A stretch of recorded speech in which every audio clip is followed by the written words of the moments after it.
Olá, tudo bem? Eu sou o Eduardo, sejam bem-vindos a mais um vídeo do canal do Professor Estrada. Nós temos 2 vídeos por semana, portanto inscreva-se, clique no sininho, curta e compartilhe os nossos vídeos para ajudar a divulgação do projeto. Bom pessoal, estamos aí hoje com a nossa aula 179 do nosso curso Matemática Básica. Estamos trabalhando no momento com análise combinatória e na aula de hoje nós vamos estudar o binômio de Newton. Antes de mais nada, pessoal, o binômio de Newton, vou colocar a foto dele aqui do lado, se deve aí, é o mesmo Isaac Newton, né? Aquele a quem se acredita aí as 3 leis de Newton, né? Princípios fundamentais aí da dinâmica, né? Que é uma parte da física, e também um resultado importantíssimo aí é que se acredita a Newton é a lei da gravitação universal, segundo a qual os corpos, né? 2 corpos se atraem de maneira proporcional ao produto de suas massas e inversamente proporcional ao quadrado das distâncias. Nós temos aquela cena clássica, né, ilustrativa aí da maçã caindo na cabeça do Newton, né, que ele estaria sentado aí numa árvore. Claro que aquilo tem um aspecto lúdico, um aspecto para ilustrar, né, mas a ideia é a descoberta aí do princípio da gravitação universal naquele momento ali. Ele nasceu aí em meados do século 17, né, precisamente em 1643, e morreu em 1727, portanto aí no início do século 18. Foi um astrônomo, físico, matemático, pensador, filósofo, né? Enfim, foi uma pessoa realmente muito influente aí. Certamente um dos maiores pensadores, né? Um dos maiores cientistas de todos os tempos. Inclusive a própria sistematização, na verdade, do cálculo diferencial e integral, né? Que nós usamos muito, principalmente no ensino superior, né? No ensino médio nós não estudamos o cálculo diferencial e integral. O pessoal das engenharias aí que vai para as engenharias, que vai para a área de exatas, certamente vai estudar aí o cálculo diferencial e integral, e ele se deve aí principalmente a Newton e Leibniz também, né? É claro que o cálculo já vinha de toda um desenvolvimento anterior, mas de fato Newton e Leibniz que são os nomes aí a quem se acredita realmente a maior contribuição aí na chamada invenção do cálculo, né? Então Newton foi um inglês, este é Isaac Newton. Certamente vocês já ouviram falar aí do famoso Newton. E a ele também se acredita aí a fórmula do binômio de Newton. Bom, para nós vermos que fórmula é essa, na verdade, pessoal, vamos listar aqui algumas fatorações aqui que nós temos, né, que nós já estudamos, que são o seguinte. Isto aqui nós já sabemos de acordo com o que nós já estudamos no nosso curso. A mais B, né, elevado a zero. Este A e esse B vamos assumir que são números reais, tá ok? Então o A e o B nós vamos admitir que eles são números reais, tá? Então, A mais B elevado a zero, é claro que todo número é elevado a zero, né? Desde que seja diferente de zero, né? Mas isso não vai influenciar tanto aqui o nosso raciocínio. De qualquer modo, um número diferente de zero elevado a zero, esse número é igual a 1, tá ok? Isso nós já sabemos. Se nós temos A mais B elevado a 1, isso aqui é A mais B, tá? Eu vou só tirar os parênteses. Eu coloquei os parênteses elevado a 1 só por questão de formalidade, mas elevar a 1 acaba não mudando nada, né? A mais B ao quadrado, nós estudamos esses 2 casos nas nossas aulas de fatoração. Inclusive, se vocês não estão lembrados, pesquisem na nossa playlist de fatoração, que nós estudamos os produtos notáveis, né? Então, A mais B ao quadrado nós estudamos como sendo o quadrado da soma. Ora, isto é o quadrado do primeiro termo, mais 2 vezes o primeiro vezes o segundo, mais o quadrado do segundo. Nós estudamos isso nas nossas aulas de fatoração. E A mais B ao cubo é o cubo da soma. Agora, nós estudamos também. É o cubo do primeiro termo, mais 3 vezes o quadrado do primeiro vezes o segundo, mais 3 vezes o primeiro vezes o segundo ao quadrado, mais o cubo do segundo. Esse raciocínio ele pode continuar, né? Aqui está A mais B elevado a zero, elevado a primeiro, elevado ao quadrado, elevado ao cubo. Nós poderíamos continuar com A mais B elevado a quarta, elevado a quinta, elevado a sexta. Só para nós ilustrarmos o que eu quero dizer, né? Digamos que nós queremos saber quanto que é A mais B elevado a quarta, né? Bom, isso nós não estudamos ainda, mas nós podemos saber esse valor de acordo com os valores anteriores. Por exemplo, nós podemos pegar esse A mais B ao cubo, que é essa expressão, e observar que A mais B à quarta é A mais B ao cubo vezes A mais B, né? Então nós vamos ter essa expressão vezes A mais B. Aplicamos as distributivas, agrupamos os termos semelhantes e vamos chegar à seguinte expressão que eu vou colocar aqui para vocês. A à quarta mais 4 A ao cubo B mais 6A² b quadrado mais 4 ab ao cubo mais b à quarta, tá? Então isso aqui pensando no seguinte raciocínio, escrever a mais b à quarta como a mais b ao cubo, que é essa expressão, vezes a mais b, aplicando a distributiva e agrupando os termos semelhantes. Ou então escrevendo a mais b à quarta como a mais b ao quadrado, vezes a mais b ao quadrado. E aí fazendo essa expressão vezes ela própria, aplicando as distributivas correspondentes e agrupando os termos semelhantes. Agora vocês certamente vão concordar que fazer dessa forma, até aqui talvez não seja tão complicado, mas à medida que nós vamos aumentando, a mais b à quarta, a mais b à quinta, a sexta, a sétima, a coisa vai se tornando mais complicada a gente fazer essas distributivas, muito trabalhoso. Agora isso nos leva, portanto, ao questionamento seguinte, será que não existe uma forma padronizada de nós enxergarmos essas fórmulas aqui, né? Será que não existe uma forma padronizada? Olha só o que nós vamos observar aqui. Olha, este número que aparece aqui é 1, tá? Aqui eu vou escrever 1A e 1B, ok? Aqui eu vou escrever 1 aqui na frente, 2 e 1. Estou escrevendo 1 apenas para enfatizar que é 1, tá? Porque quando não tem nada, né, na frente de um monômio, nós enxergamos que o coeficiente é 1. Então aqui é 1, 3, 3 e 1. E aqui 1, 4, 6, 4 e 1. Agora, gostaria aqui de observar aqui o paralelo que existe com o que nós estudamos na aula passada, que é o triângulo de Pascal, que nós temos as linhas, começando na linha 0, 1, 2, 3, 4, 5 e assim por diante, e coluna 0, coluna 1, coluna 2, né? E nós definimos o triângulo de Pascal da seguinte forma, o elemento da linha N, coluna P, é exatamente combinação de N elementos tomados PAP, que nós denotamos desta forma aqui, né? Através do coeficiente binomial. Então, por exemplo, este número 10 aqui, né? Ele está na linha 0, 1, 2, 3, 4, 5, coluna 0, 1, 2, 3. Então, quer dizer, combinação de 5, 3 a 3 é igual a 10. O elemento da linha 5, coluna 3, exatamente 10. Então, essa maneira que nós definimos aí para construir o triângulo. Agora, observe o seguinte, olha a primeira linha do triângulo. É 1.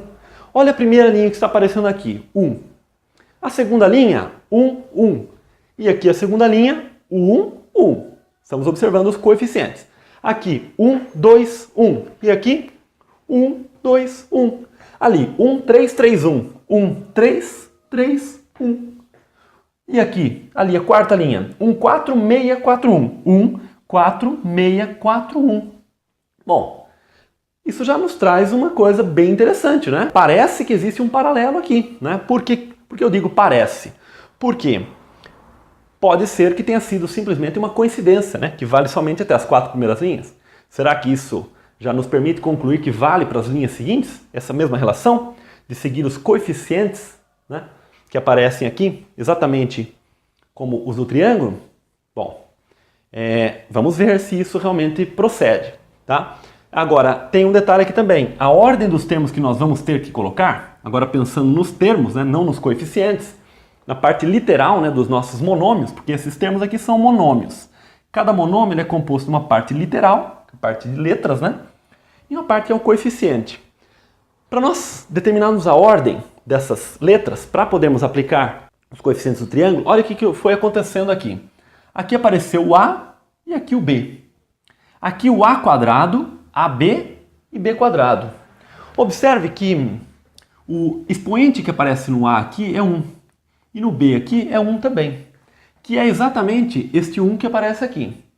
O expoente que aparece no A aqui é 2. Aqui o A é 1 e o B é 1. 1 mais 1 também é 2. E aqui o B é 2. Aqui o A é 3.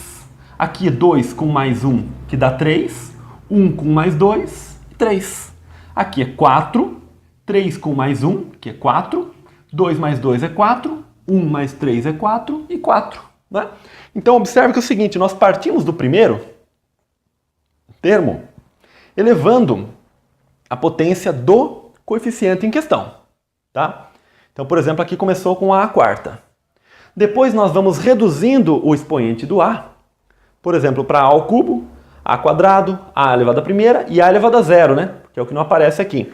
E o B nós vamos subindo, B elevado a zero, b elevado à primeira, b ao quadrado, b ao cubo, b à quarta. De tal maneira que a soma desses dois coeficientes é sempre 4, ou, eventualmente, o valor que nós temos aqui nesse expoente. Mas, repito, vamos agora analisar se isso aqui realmente faz sentido, se realmente são as linhas do triângulo de Pascal que aparecem, ou se foi somente uma coincidência que ocorre somente para as 4 primeiras linhas. A argumentação combinatória, portanto. Uma vez que os termos do triângulo de Pascal se referem à combinação de elementos tomados, de n elementos tomados PAP. Pessoal, então vamos agora abordar aqui a forma geral, né, do binômio de Newton para nós vermos, né, primeiro o que é o binômio de Newton, né? Nós acredito que indiretamente vocês devem já ter entendido o que é o binômio de Newton. O binômio, por que binômio? Porque são dois termos, por isso nós chamamos de binômio. Então o binômio de Newton seria uma fórmula para a expansão dessa expressão, dessa soma, né, A mais B, quando este n é um natural, ok? Então quando n é igual a 0, 1, 2, 3 ou 4, nós acabamos de descobrir as fórmulas aqui, né? Mas a ideia é obter uma expressão para um n qualquer, ok? Então n igual a 5, n igual a 6, enfim, um n arbitrário. E esta fórmula se refere apenas aos números naturais, tá? Então a fórmula do binômio de Newton, né, de maneira clássica, nós podemos dizer, ela se refere apenas quando este expoente aqui é um número natural, tá? Nós não trabalhamos aí com essa fórmula aqui quando esse número aqui é um inteiro negativo, né? Ou eventualmente quando ele é um número fracionário, ou mesmo quando é um número irracional. Embora se exista também maneiras de a gente tratar esse tipo de expansão nessas outras situações, né? Enfim, então nós vamos nos restringir, né, principalmente no nível do ensino médio, aos números naturais somente aqui o n, né? Lembrando que no caso que quando n é igual a 0, nós temos também que assumir que o a mais b é diferente de 0, porque senão nós vamos ter 0 elevado a 0 que nós não definimos, tá? Mas é um caso particular, nós não vamos fazer essa diferenciação aqui. Enfim, o que seria a mais b elevado a n? Ora, isso é nada mais nada menos que o produto a mais b vezes a mais b vezes a mais b. Quantas vezes? N vezes. Isso é exatamente a definição da potenciação. Ora, neste produto nós vamos fazer as distributivas, né? Por exemplo, podemos pegar aqui nesse primeiro termo a vezes b, né? Nós temos várias possibilidades, né? Um grande número de possibilidades aí de fazer as possíveis distributivas. Mas certamente quando nós fizermos essas distributivas, nós vamos ter certamente o termo a elevado a n, é um dos termos que vai aparecer. Porque é quando nós, na distributiva, nós pegamos a em todos os parênteses aí que aparecem. Um outro termo que vai aparecer é a elevado a n menos 1 vezes b. Ou seja, nós pegamos n menos 1 a's, né? Em n menos 1 desses fatores, nós pegamos o a. E no fator seguinte, nós pegamos o b. Estou deixando um espaço para a gente discutir qual é o coeficiente que vai aparecer aqui na frente. Depois nós temos a elevado a n menos 2 vezes b. Esse termo também vai aparecer um certo número de vezes, né? E isso vai continuando até nós pegarmos aqui a vezes b elevado a n menos 1, né? Ou seja, pegar a somente em um dos fatores e b nos n menos 1 restantes. E por fim, nós temos uma última possibilidade que é tomar em todos os fatores aí. Observe que a soma aqui que aparece, né? Aqui apareceram n fatores a que nós... n elementos a que nós pegamos aí. Aqui n menos 1 com mais 1, dá n também.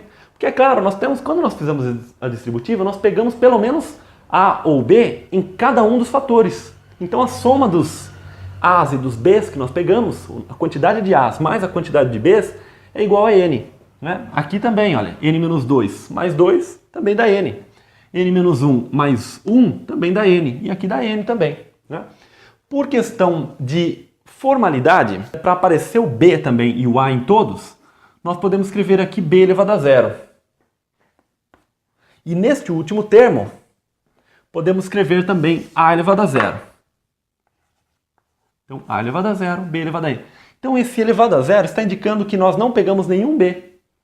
E aqui nós pegamos n a's. E ali, nenhum a e pegamos n b's. Nessas distributivas que nós fizemos aqui. Bom, então esses certamente são os tipos de termos que aparecem. Certamente são apenas esses tipos que podem aparecer. A questão é, qual é a quantidade de cada um deles que vai aparecer? Ora, como é que vai aparecer o termo a elevado a n e 0? Bom, o A elevado a n só tem uma maneira de ele aparecer, que é pegando A em todos os termos, só tem uma maneira. Mas eu vou pensar essa uma maneira de uma maneira combinatória, ou seja, nós temos n fatores. E desses n fatores, nós queremos selecionar os NAs. Então é exatamente a combinação de n a n, de n fatores, né, de n objetos distintos.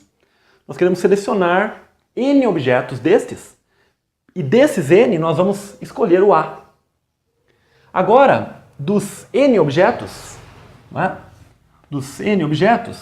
nós vamos selecionar n-1 objetos para nós, n-1 desses fatores, dos quais nós vamos selecionar o A. Né? Então, n, combinação de n e n-1. Tá? Então, isso escolhe quais vão ser desses n fatores, os n-1 dos quais nós vamos escolher o A para fazer a distributiva.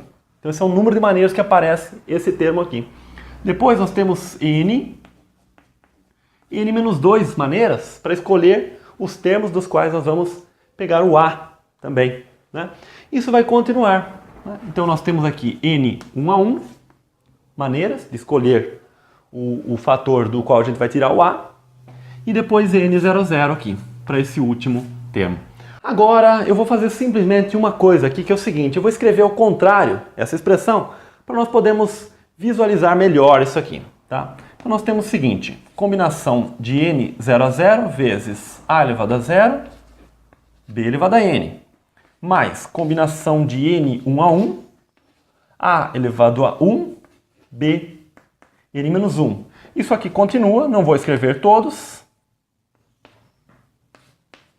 n a n, a elevado a n, b elevado a 0. Então eu só reescrevi na ordem contrária. Agora observe que isto é exatamente o que nós tínhamos acabado de trabalhar aí no triângulo de Pascal, porque os termos que apareceram são sempre tais que a soma dos expoentes resulta n. Né?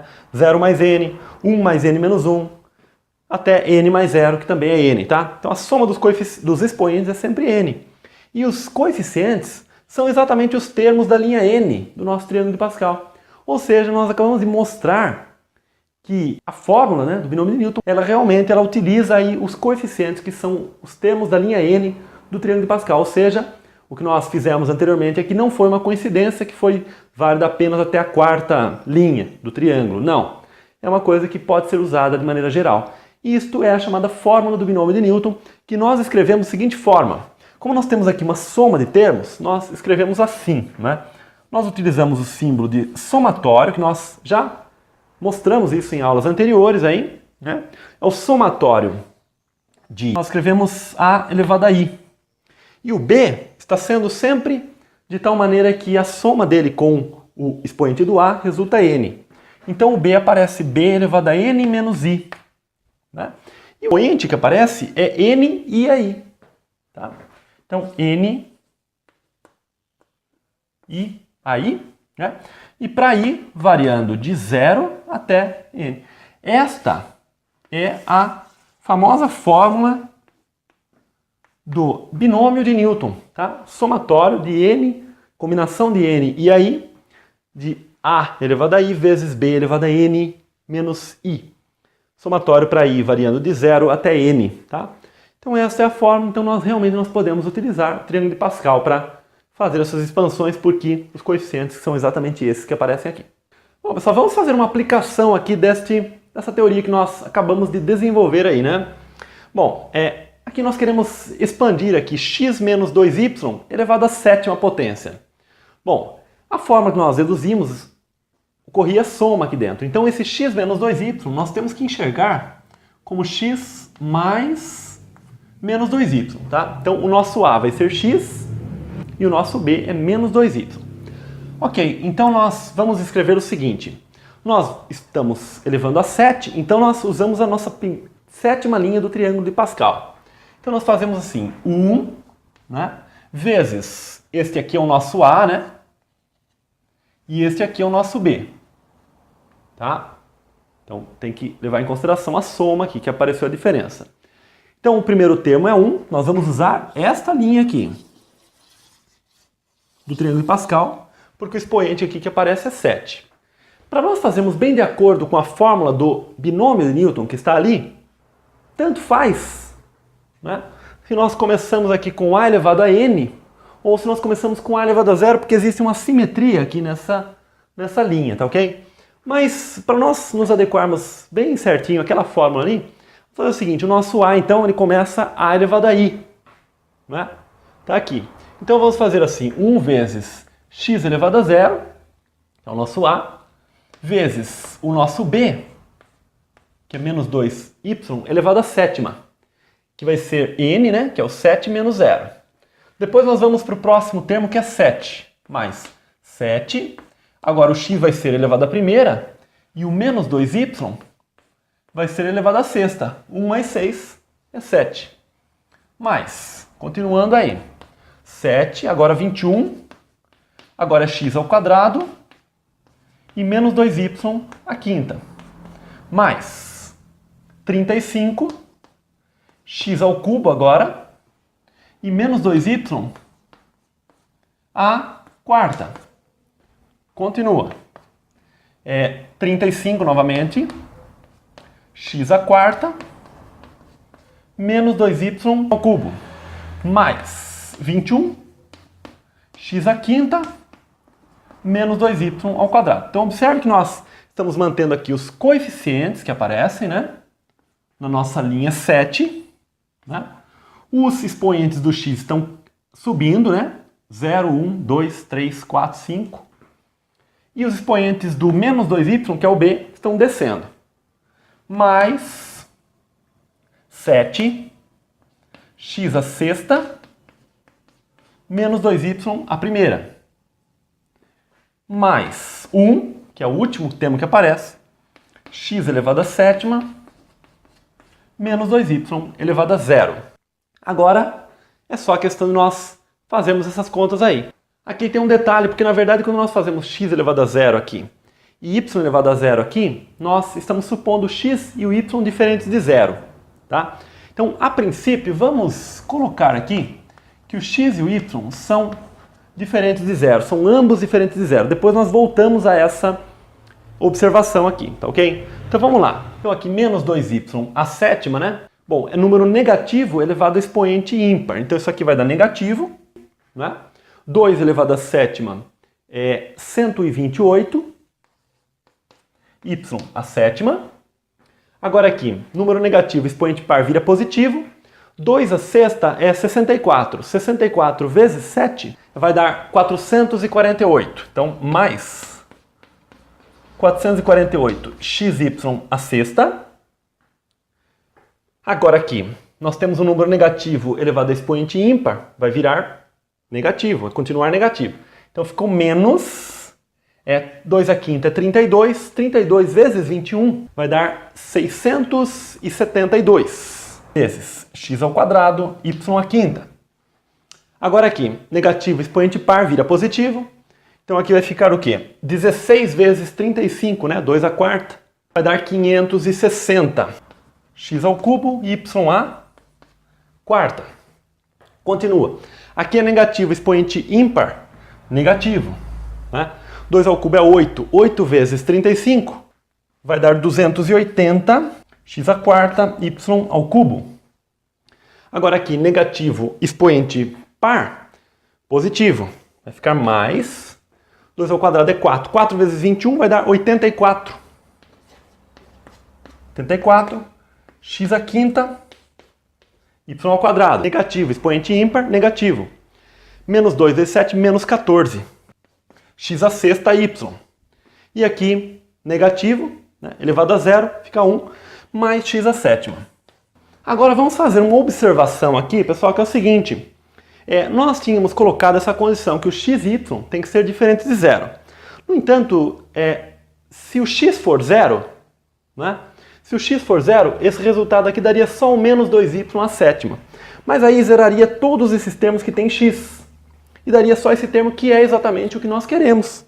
Tá ok? Então se o x for zero, a resposta também é válida. E se o y for zero, vai dar só x à sétima. Que é exatamente esse último termo que sobra aqui também, porque todos os outros vão zerar. Então se o x ou o y forem iguais a zero, a fórmula continua válida. E se o x e o y forem zero, isso aqui vai dar 0 elevado à sétima, que é zero. De fato, aí tudo vai zerar, né? Todos os termos zero, e aí dá zero. Ou seja, bate também. Então nós não precisamos ter esta observação aqui, não. O x e o y podem ser arbitrários, inclusive iguais a zero. O único caso que causa um pouco mais problema aqui é quando esse expoente aqui é zero, né? Porque aí nós não podemos ter zero elevado a zero, tá? Esse é o único problema. Então, quando ele não for zero aqui, nós não temos esse problema, tá? Isso é uma observação também. Então, essa expansão aqui resultou exatamente esta expansão toda aqui que nós escrevemos em duas linhas aqui, ok? Então, esse é um exemplo da nossa aplicação aí do binômio de Newton. Vou fazer um comentário aqui com vocês, que é o seguinte, enfatizar um ponto que eu já expliquei aqui para vocês, mas gostaria de enfatizar aqui. A mais b elevado a n, essa formulinha do binômio, né? Nós estamos trabalhando principalmente com essa forma aqui, que é somatório para i variando de 0 a n, de n i a i, a elevado a i, b elevado a n menos i. Né? No entanto, como eu comentei com vocês, né, aquela hora que eu expliquei, aqui nós estamos tomando os expoentes crescentes de a, né? Segundo expoentes crescentes de a. Veja só, que o i variando de 0 até n, nós temos a elevado a 0, a elevado à primeira, a elevado ao quadrado, e o b vai sendo sempre de tal maneira que a soma resulta n. Ou nós podemos pegar também expoentes decrescentes de a, que aí vai começar em a elevado a n, depois a elevado a n menos 1, a elevado a n menos 2, e o b vai começar em b elevado a 0, b elevado a 1, b ao quadrado, e assim por diante. Então nós podemos fazer das duas formas. Isso tudo, pessoal, nós podemos fazer graças ao fato que nós comentamos na aula passada, que são as combinações complementares que dizem o seguinte: combinação de n elementos tomados P a P é igual a combinação de n menos P. Nós discutimos esse resultado, né, e argumentamos esse resultado na aula passada, né? Então, graças a esse resultado, nós podemos trabalhar a expansão sempre segundo expoentes crescentes desse primeiro termo ou segundo expoentes decrescentes desse primeiro termo, e vice-versa em relação ao segundo termo, né? Porque se os expoentes são crescentes em termos de A, são decrescentes segundo B. E se eles são decrescentes segundo A, então eles são crescentes segundo B, tá? Então existe esse detalhe aí que gostaria de frisar para vocês, né? Porque às vezes em alguns materiais vocês podem encontrar esta outra forma apresentada, mas as duas são equivalentes devido exatamente a essa propriedade. E essa propriedade se manifesta no triângulo de Pascal da seguinte forma: se vocês olharem cada linha do triângulo de Pascal, e se vocês lerem essas linhas da esquerda para a direita e lerem da direita para a esquerda, a leitura é exatamente a mesma, né? São linhas que, vistas de um lado ou de outro, elas têm a mesma ordenação ali, ok? São os mesmos números que aparecem na mesma sequência, né? Devido realmente a essa propriedade aqui. Tá, mas vamos trabalhar esse exercício aqui. Bom, então esse exercício aqui ele diz o seguinte: ele dá essa expressão x sobre 2 mais 1 sobre x à sexta, e ele pede o coeficiente de x ao quadrado. Então, nesse tipo de situação, nós não precisamos desenvolver toda a expressão como nós fizemos aqui agora há pouco, para esta outra expressão que nós fizemos esse exemplo, né? Vamos fazer esse exercício aqui desse lado aqui, porque ele vai ser um pouquinho extenso aí, tá? Então nós vamos fazer o seguinte: nós não vamos precisar desenvolver toda a expressão, porque nós queremos apenas o coeficiente do x quadrado. Então nós vamos fazer da seguinte forma: x sobre 2 mais 1 sobre x elevado à sexta, somatório para i variando de 0 a 6, de 6 e aí x sobre 2 elevado a i, 1 sobre x elevado a 6 menos i. Então nós utilizamos a fórmula do binômio para expoentes crescentes aqui do nosso A, né? Então nós vamos nos focar aqui nesta parte central aqui, né? Apenas nesse coeficiente que aparece, né? Apenas no termo que aparece dentro do somatório. Então escrevemos o seguinte: 6 e aí, x sobre 2 elevado a i, 1 sobre x elevado a 6 menos i. Desenvolvendo isso aqui, nós temos o seguinte: 6 e aí, vezes x elevado a i sobre 2 elevado a i, né? Distribuindo a potenciação aqui em relação ao quociente, 1 elevado a 6 menos i, e x elevado a 6 menos i. Bom, 1 elevado a qualquer expoente é 1, então essa parte aqui não vai interessar. Então nós vamos ter o seguinte: 6 e aí, né? Aqui na frente vai aparecer 1 sobre 2 elevado a i, que é esse termo aqui, e aqui vai ficar x elevado a i menos 6 menos menos 1, que é mais 1. Então vai ficar x elevado a 2i menos 6. X elevado a 2i menos 6. Ora, o nosso 1 aqui elevado a 6 menos i ficou igual a 1, então não influenciou aí. Agora, qual que é a ideia? Nós queremos o coeficiente de x ao quadrado. Então, nós impomos que este nosso expoente aqui, 2i menos 6, seja igual a 2, ok? Então, nós resolvemos esta equação aqui, 2i menos 6 igual a 2. Ora, daqui vem o seguinte, que o nosso 2i é igual a 6 mais 2, né? Uma equação do primeiro grau, né? Que nós já estudamos no canal também.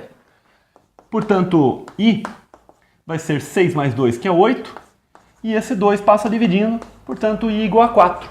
Ou seja, o i igual a 4 é exatamente o valor que nos interessa, né? E uma vez que o i seja igual a 4, o coeficiente do x ao quadrado, esse termo vai se tornar x ao quadrado, e o coeficiente dele vai ser este termo aqui, que aparece aqui.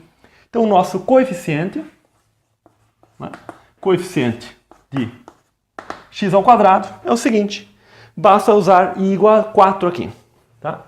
Combinação de 6, 4 a 4, vezes 1 sobre 2, elevado a quarta. Esse é o coeficiente procurado que nós podemos resolver aqui, né? 6, 4 a 4 é 6 fatorial sobre 4 fatorial vezes 2 fatorial. E 1 sobre 2 a quarta é 1 sobre 16. Que 2 a quarta é 16. Então aqui 6 fatorial, 6 vezes 5 vezes 4 fatorial, dividido por 4 fatorial vezes 2, né? Que 2 fatorial é 2, vezes 1 sobre 16. 4 fatorial cancelado. O 6 com o 2 aqui dá 3, né? 3 aqui e 1 aqui. E aí nós não temos mais nenhum 2 aqui para simplificar com esse 16. Então vai ficar 3 vezes 5, 15, né?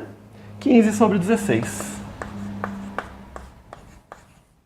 Então este é exatamente o coeficiente procurado, tá? Então nós resolvemos o exercício sem ter que expandir toda a expressão aí, tá? Então essa é uma forma típica aí desse assunto ser cobrado aí nos vestibulares, nos concursos, tá ok? Bom, pessoal, esse aqui também é um exercício bastante típico aí que aparece, que é o seguinte, por exemplo, ele dá essa expressão aqui, x menos y elevado a 9, né? E ele pede a soma dos coeficientes. Quer dizer, não interessa a expansão, interessa apenas a soma dos coeficientes. Como esse coeficiente aqui é 1 e este é 1, então para saber essa soma dos coeficientes, na verdade, vai ser a mesma coisa que nós atribuirmos x e y como sendo iguais a 1, né? Porque essa expansão, se nós escrevermos, né, essa expansão como somatório para i variando de 0 a 9, de 9i a i, vezes x elevado a i, vezes menos y, né, que o nosso b é menos y, elevado a 9 menos i. Então, observe o seguinte, como nós queremos a soma dos coeficientes, basta que nós atribuamos aqui x e y como sendo iguais a 1. Então, a situação facilita muito, né? A soma dos coeficientes, basta nós impormos aqui que x e y são iguais a 1, tá? E com isso nós vamos ter a soma dos coeficientes. Então, o resultado aqui vai ser 1 menos 1 elevado a nona. E isto vai dar 0 elevado a nona, que é 0. E essa é a resposta do problema.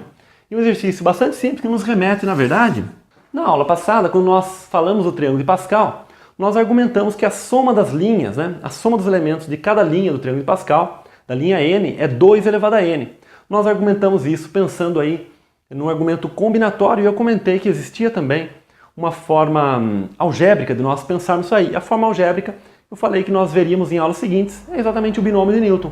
Porque se nós pensarmos nessa fórmula aqui, a mais b elevado a n, né?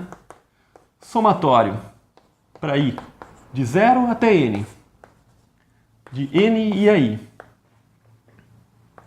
a elevado a i, b elevado a n menos i, essa fórmula do binômio de Newton, quando nós atribuímos o a e o b como sendo iguais a 1, no fundo deste lado aqui, quando nós atribuímos então a e b igual a 1, deste lado nós vamos ter 1 mais 1 é 2, 2 elevado a n.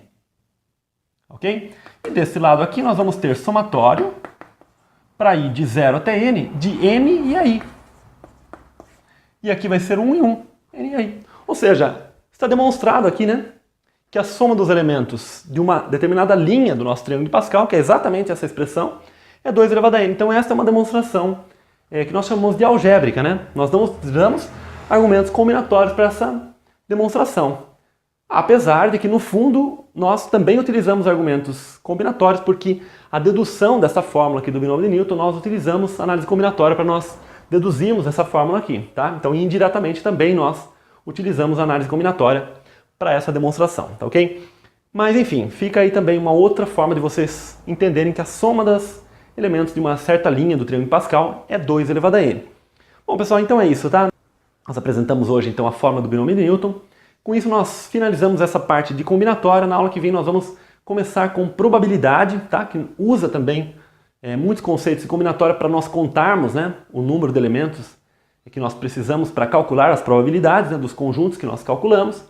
E espero que vocês estejam entendendo. Qualquer dúvida, deixe nos comentários. Um grande abraço, até o próximo vídeo. Tchau!